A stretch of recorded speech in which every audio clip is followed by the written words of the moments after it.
Hello students, हम moment of inertia पढ़ रहे थे और मोमेंट ऑफ इनर्शिया में हमने डिफरेंट केसेस ले जा रहे हैं। आज हम पढ़ने वाले हैं कि यदि हमारे पास में एक ए रेडियस के खोखले गोले यानी होलो स्फीयर का मोमेंट ऑफ इनर्शिया उसके किसी भी डायमीटर के अबाउट निकालेंगे। तो सबसे पहले हमने अब होलो स्फीयर क्या होता है कि हमने एक सर्किल लिया x² + y² = a²। उसको एक्स एक्सिस के अबाउट यदि हम रोटेट कर दें तो जो शेप बनेगी वो होलो स्फीयर की हो जाएगी। तो मान लीजिए कि हमारे पास जो होलो स्फीयर है उसका मास है m, और स्फीयर में से हमने क्या किया, जो O पॉइंट है उससे हमने एक अल्फ़ा एंगुलर डिस्टेंस पर एक ds थिकनेस का एलिमेंट्री पोर्शन लिया। यानी हमने अल्फ़ा एंगल बनाते हुए जहाँ पर अपने पास में जो शेप बन रही है उसमें से एक तरह से एक ds मोटाई का एक क्रॉस सेक्शन आप सोचेंगे तो वो आपको समझ में आएगा कि हम क्या चीज़ ले रहे हैं। तो हमने जो होलो स्फीयर है उसमें O से अल्फ़ा एंगल बनाया और वहाँ से हमने एक वो एलिमेंट्री पार्ट लिया है। अब क्योंकि होलो स्फीयर का एरिया होता है 4πa², टोटल मास दे रखा है हमारे को m, तो मास पर यूनिट एरिया तो हो गया m/4πa²। अब हम इस एलिमेंट्री पार्ट का मास लेना चाहते हैं। तो क्योंकि एलिमेंट्री पार्ट में रिंग है और वो कैसी है, ds मोटाई की है, तो इस रिंग का हमारे पास एरिया हो जाएगा, जो इसकी सरकमफ्रेंस है वो तो हो जाएगी 2π, और r यहाँ पर कितना हो जाएगा, a sin अल्फ़ा। तो 2πr से 2πa sin अल्फ़ा, और मोटाई है इसकी ds, तो हमारे पास एरिया हो जाएगा 2πa sin alpha × ds।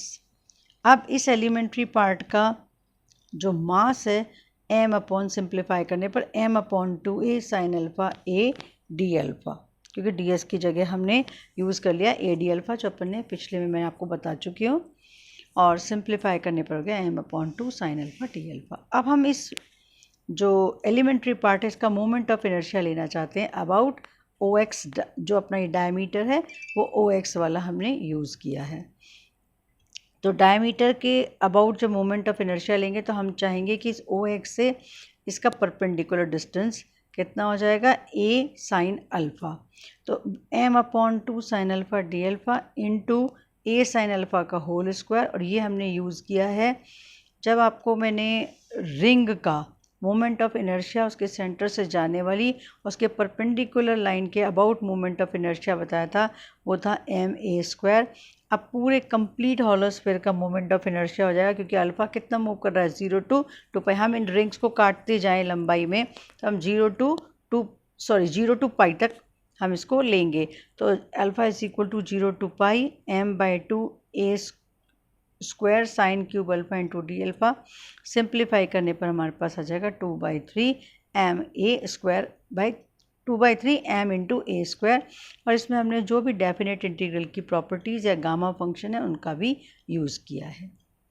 Second है हमारे पास ए रेडियस के सॉलिड स्फीयर। पहले हमने होलो स्फीयर लिया है, अब हम ले रहे हैं सॉलिड स्फीयर का मोमेंट ऑफ इनर्शिया उसके किसी डायमीटर के अबाउट। अब यहाँ पर यदि सर्किल x² + y² = a² को एक्सिस के अबाउट रोटेट करने पर, अब हमारे पास जो डिस्क है हम उसको रोटेट कर रहे हैं। तो पहले हमने एक सर्किल को रोटेट किया था, अब हम डिस्क को रोटेट करें। तो डिस्क को रोटेट करेंगे तो हमें एक सॉलिड स्फीयर प्राप्त होता है। इस सॉलिड स्फीयर का मास हमने मान लिया m है। अब हमने O से x डिस्टेंस के ऊपर एक dx थिकनेस का एलिमेंट्री पोर्शन लिया और वो डिस्क की फॉर्म में आ जाएगा।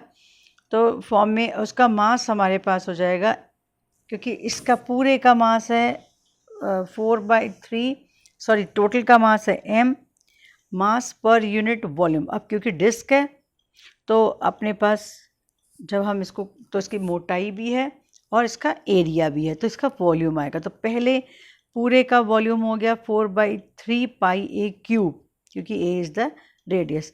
तो मास पर यूनिट वॉल्यूम तो हो गया m/4/3 पाई ए क्यूब। अब इस एलिमेंट्री पोर्शन जो कि O से x दूरी पर dx मोटाई की है, उसका वॉल्यूम हो जाएगा pi into r square. R is y, क्योंकि अपन जो पॉइंट है वो पी एक्स वाई लें तो रेडियस हो जाएगी वाई, तो पाई आर स्क्वायर से पाई वाई स्क्वायर तो एरिया हो गया, और थिकनेस है डी एक्स, तो वॉल्यूम हो जाएगा pi y square into d x. तो टोटल इस एलिमेंट्री एरिया का मास हो जाएगा 3m/4 a cube y square d x. अब इसका मोमेंट ऑफ इनर्शिया, अब सेम अपन पहले पढ़ चुके हैं, डिस्क का मोमेंट ऑफ इनर्शिया, उसके सेंटर से लाइन जा रही है और उसके